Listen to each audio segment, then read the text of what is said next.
हूँ।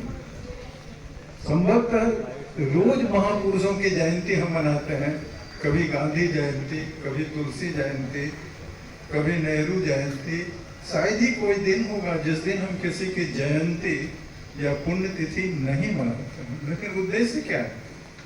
उद्देश्य एक ही होता है कि व्यक्ति की मृत्यु हो जाती है, शरीर नहीं उपस्थित होता है, लेकिन विचार के मृत्यु नहीं होती है। तो आज हम डॉक्टर अंबेडकर की जो बात कर रहे हैं, उनके शरीर की बात नहीं कर रहे हैं, उनके विचारों की बात कर रहे हैं। अगर उनकी हम जयंती मनाते हैं, उनके विचारों को अपने जीवन में उतारना पड़ेगा।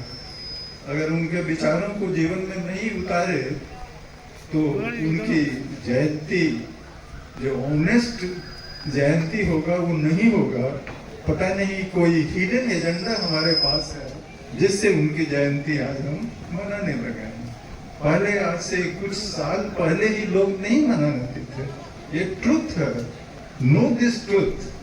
आज जब इनकी जयंती मनाना शुरू हुआ तो होड़ लग गया है। पूर्ववक्ता ने कहा ही थी, चाहे सत्ता में पार्टी हो चाहे विपक्ष में हो, सारे लोग अब डॉक्टर अंबेडकर की जयंती मना रहे हैं। तो संक्षेप में चुनौतियां जो आप टॉपिक रखे, अंबेडकर के विचारों की चुनौतियां। अंबेडकर का विचार शाश्वत है, उनके विचारों को कोई चुनौती नहीं दे सकता। आज हम स्वयं चुनौतियां हैं। अगर आप इतिहास पढ़े हैं तो अंबेडकर जी जिस काल में पैदा हुए थे, जिस परिवार में पैदा हुए थे, क्या स्थिति थी उनकी। संघर्ष चाहे जैसे भी हो, उन्होंने किया। 4 सब्जेक्ट्स में पीएचडी लिया, देश के लॉ मिनिस्टर बने और फादर ऑफ कॉन्स्टिट्यूशन भी बने। आज आपके सामने तो ऐसी स्थिति नहीं है।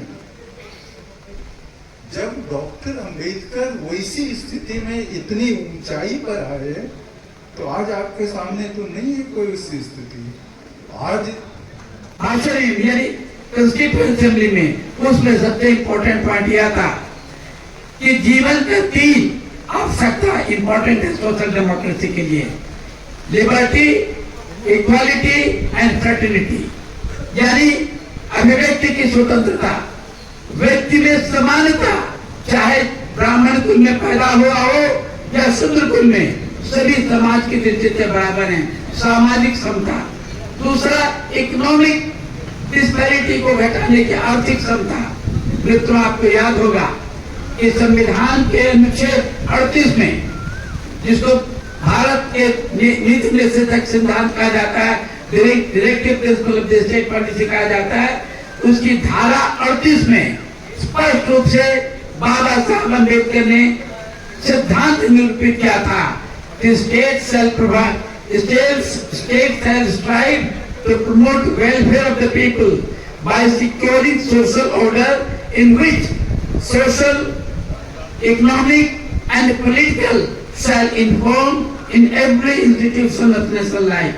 यानी राष्ट्र हर हालत में प्रयास करेगा कि इस प्रकार की सामाजिक संरचना की जाए जिसमें राष्ट्रीय जीवन के प्रत्येक संस्थान में सामाजिक, आर्थिक और राजनीतिक न्याय मिले। परंतु मित्रों, 50 साल में 75 साल में ऐसा हुआ नहीं।